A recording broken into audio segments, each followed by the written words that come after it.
વિજયવાન છે વિશ્વમાં થયું જન્મિયા તમે તે થકી વ્રજ સતત ઇન્દિરા વાસ છે અહીં સુખદ શ્રેષ્ઠ છે સર્વથી વ્રજ પણ નથી અમો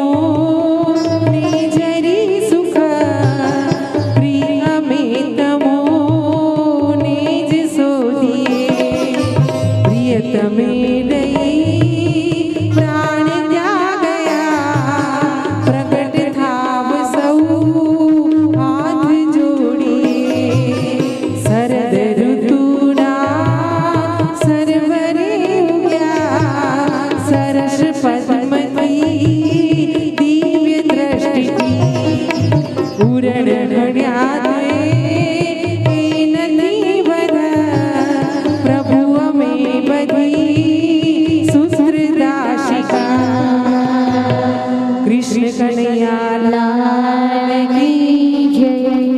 अपने अपने मात पिता की जय। આ રીતે આપણે ગોપી ગીત સંસ્કૃતમાં આપ્યું છે અને આપણે ગુજરાતીમાં થોડોક સ્વાદ અને નમસ્કાર કર્યા છે, આપણે દર્શન કર્યા છે અને ગોપી ગીતને દર્શન કરીને આપણે આગળ વધી રહ્યા છે. અહીંયા ભગવાન જ્યારે રાધાજીને આગળ અભિમાન આવ્યું ત્યારે રાધાજીને મૂકીને ભગવાન પાછા ગોપીઓના ટોળામાં જ ભળ્યા છે, પણ પોતે નાનકડી અમથી ગોપીની ચૂંદડીને ઓઢીને એમની સાથે સાથે ફરી રહ્યા છે. પણ વિરહ એટલો ભગવાનનો છે કે ગોપીઓને જ ખબર નથી કે અમારી ટોળીની અંદર જ ક્યાંક કૃષ્ણ છે. હા, અને આમ જ્યાં ભગવાને લીલા કરી છે ત્યારે ગોપીઓને વિરહને જોઈને, આ આંખના આંસુને જોઈને ભગવાન પીગળ્યા છે, એમને દયા આવી છે, કરુણા આવી છે. આ બાજુ રાધાજીએ પણ જ્યારે એમને માન થયું ને ભગવાન એમને છોડી દીધા એટલે રાધાજીએ પણ ગીત ગાઈને રડી રડીને ભગવાનને પુકાર કર્યો છે કે પ્રભુ તમે જ્યાં હોવ ત્યાંથી હવે અમારી વચ્ચે હાજર થઈ જાઓ, કારણ કે આનાથી વધારે તકલીફ હવે તમારા વગરનો સમય અમે સહન નહીં કરી શકીએ. અને આમ જ્યાં ભગવાનને પ્રાર્થના કરવામાં આવી છે ત્યાં કૃષ્ણ ગોપીઓની વચ્ચેથી પોતે માથેથી ચૂંદડી ઉતારીને હાજર થયા છે અને કીધું છે હું તો તમારી વચ્ચે જ બેઠો છું. હા, જો તમે એક વાત તમને કહું, હું ધારું તો શ્લોક મારી પાસે છે ઓલરેડી, શ્લોક બોલી બોલીને વારે વારે શ્લોક બોલી બોલીને પણ તમને સમજાવી શકું, હું તમને એ રીતે પણ સમજાવી શકું. પણ હું એવું નથી કહેતી કે હું બહુ જ્ઞાની છું ને મને બધા શ્લોક મોડે છે, નથી. સ્પષ્ટ કહું છું, મને શ્લોક મોડે નથી. હા, પણ મારા હૃદયમાં જે કૃષ્ણના ભાવ છે ને, ઘણીવાર એવું થાય કોઈક વ્યક્તિ આપણી પાસે આવે અને શ્લોકો બોલીને વાતો કરવા માંડે અને એમને એમ થાય કે બેન બહુ સરળ ભાષામાં કથા કરી નાખી.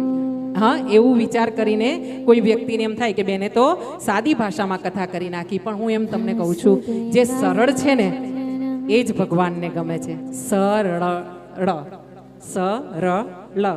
હા, સરળ એટલે સ એટલે સીતાજી, ર એટલે રામજી, લ એટલે લક્ષ્મણજી. હું મારા હૃદયના ભાવ કહું છું. હો, કેમ કે ઘરે જઉં છું ને કે રૂમ પર ઉતારા પર જઉં છું ને, આ કથા પતશે ને પછી હું ઘરે જઈને આરામથી સૂતી નથી. હું આગળની કથા માટે, મારી કથા બુક હોય કે ન હોય, હું મારી આગળની કથાઓ માટેનું મટીરિયલ ભેગું કરવા માંડું છું. એકાંતમાં બેસું છું કાયમ. મારો ખાસ ફ્રેન્ડ છે, મારો એક ખાસ ફ્રેન્ડ છે. કોણ? હિચકો.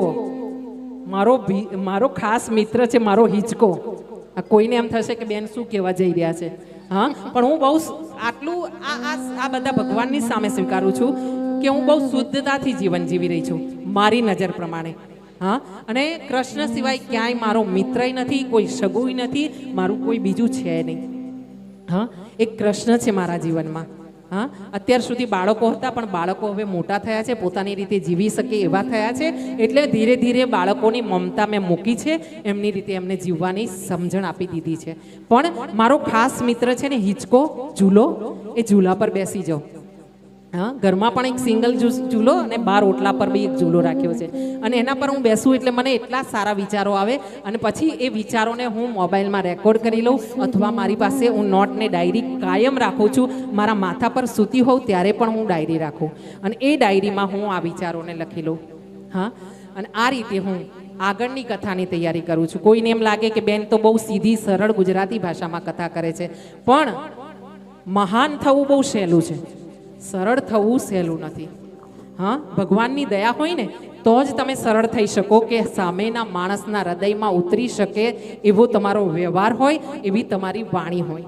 અને મને ભગવાને આટલી કૃપાથી આટલું સમજાવ્યું છે કે જ્યાં જશે ને ત્યાં કંઈ ઇંગ્લિશ જાણવાવાળા કે બધા જ સંસ્કૃતના શ્લોક જાણવાવાળા નહીં હોય. હા, અને તને પણ નથી જ આવડતું, તું કોઈ પાઠશાળામાં ભણવા નથી ગઈ, હું કોઈ પાઠશાળામાં ભણવા નથી ગઈ.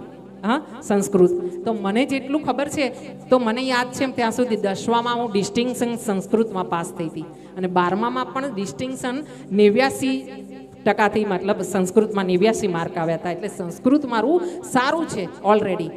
એ સિવાય હું લગભગ 5-7 ભાષા જાણું છું, મારવાડી, પંજાબી, હિન્દી, સિંધી, ભોજપુરી, મૈથિલી, આ બધી ભાષાઓ હું જાણું છું.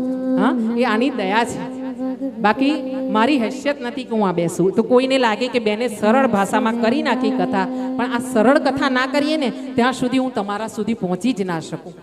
હા, અને એટલે હું આ જેટલી બને એટલી સામાન્ય વાતો સામાન્ય ભાષામાં કરી રહી છું. અહીંયા ભગવાને જ્યારે રાધાજીને મૂક્યા છે, રાધાજી રડ્યા છે, અને ભગવાન ચૂંદડી ઉઠાડેલી સરકાવીને ગોપીઓની સામે આવ્યા છે, અને ગોપીઓએ પછી ભગવાનના દર્શન કર્યા છે. બધી રડતી હતી ને, એ રડતી રડતી પાછી હસવા માંડી છે. ગોપીઓ ભગવાનના ચરણોમાં પડી છે ને કીધું છે, પ્રભુ આજે જે રીતે ગયા હતા ને એવા બીજી વાર આવી રીતે અમને તરછોડીને ક્યાંય ન જતા, નહીંતર આટલો લાંબો સમય અમારા દેહ છે ને એ પ્રાણને ટકાવી નહીં શકે, અમે આ રીતે જીવી નહીં શકીએ લાંબો સમય, અમે તરત જ અમારો પ્રાણનો ત્યાગ કરીશું. અને આમ જ્યાં વાત કરી છે ગોપીઓએ, ત્યાં ભગવાન મંદ મંદ હસ્યા છે. અને હવે ભગવાને શું કર્યું છે કે વાંસળી પોતાના અધરથી લગાવી છે, અને હવે ભગવાને રાસ રમાડવાની તૈયારી કરી છે. અને આવો આપણે બધા પણ થોડી ક્ષણો માટે એવું વિચાર કરીએ કે કૃષ્ણ અહીંયા હાજર છે, મુરલીવાળો બાકે બિહારી, અને સાક્ષાત બેઠા જ છે અહીંયા ભગવાન શ્રીનાથજીના સ્વરૂપે, રામજીના સ્વરૂપે, અને અહીંયા કૃષ્ણ ને રાધાજીના સ્વરૂપે સાક્ષાત પ્રભુ બિરાજમાન છે. તો એના ચરણોમાં ભગવાન આપણે બધા જઈએ. એક વાત બીજી કહું, મેં અરજી મૂકી છે અહીંયા કે આવતો જન્મ મને જોઈએ, મને મુક્તિ નહીં જોઈએ. હા, મને મુક્તિ નહીં જોઈએ. હું દરેક કથામાં આ પ્રાર્થના કરું છું વ્યાસપીઠ પરથી, કારણ કે મને એટલી ખબર પડી છે વ્યાસપીઠ પરથી જે પ્રાર્થના કરવામાં આવે ને, જોઈએ તો મારા યજમાન માટે કરવું, જોઈએ તો મારા માટે કરવું, કે કોઈ બીજી વ્યક્તિ માટે કરવું, વ્યાસપીઠ પરથી જે પ્રાર્થના કે અરજી લગાવવામાં આવે છે ને એ ન અશક્ય હોય ને, થઈ શકે નહીં એવી વાત હોય ને તો પણ એ શક્ય થાય છે. એટલે હું દર વખતે અહીંથી અરજી મૂકું છું કે મને બીજો જન્મ આપજે, બીજા જન્મમાં ભગવાન મને વૃંદાવનમાં જન્મ આપજે, વૃંદાવનમાં જન્મ આપજે ને મને પુરુષ બનાવજે, પુરુષ બનાવજે, પણ મોટા કથાકારને ત્યાં, બ્રાહ્મણને ત્યાં જન્મ આપજે, બ્રાહ્મણને ત્યાં જન્મ આપજે, પણ મને મોટી શિખા રાખીને ધોતી પહેરું અને તારા આ ભાગવતના જ ગુણગાન જિંદગીમાં મરું ત્યાં સુધી ગાઉં એવી મને શક્તિ આપજે. અને આ જન્મમાં મરું ને ભલે આજે મરી જાઉં, પણ વ્યાસપીઠ પર મને મોત આવે ને બસ આટલી મારી અરજી ભગવાન સ્વીકારી લેજે. મને એવું નથી કે હું કાલે મરું કે 10 વર્ષ વધારે જીવું, જ્યારે પણ તું બોલાવશે ને, અને એમાં એક જ શરત છે, દૂતો આવશે તો નહીં આવું.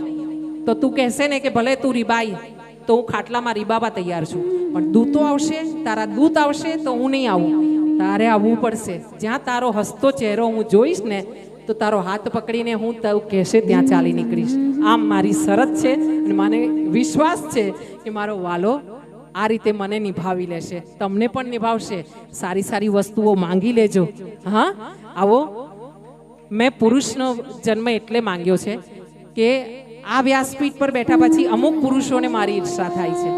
હા, અમુક જગ્યાએ હું સ્ત્રી હોવાથી મારી મર્યાદા છે, એટલે હું અમુક વસ્તુઓ નથી કરી શકતી, નથી બોલી શકતી. એટલે આવતો જન્મ મને પુરુષનો, વૃંદાવનમાં બ્રાહ્મણનો જ જોઈએ છે. અને એ પણ જન્મું ત્યારથી હું ભાગવતને જાણું, કૃષ્ણને જાણું, એના સિવાય દુનિયામાં કંઈ જ માંગવું નથી. આવો ભગવાનના શરણે જતાં આપણે રાસ રમીએ છીએ. બધા જ જેને પગમાં તકલીફ નથી ને એ બધા જ તાલે તાલ મારવાની કોશિશ કરજો, કારણ કે આ કૃષ્ણને મનાવી રહ્યા છે રાસ દ્વારા. અને આ માનસીબેન તમને સુંદર સુંદર રાસ દ્વારા રાસ રમાડશે. આવો ભગવાનના શરણે જઈએ.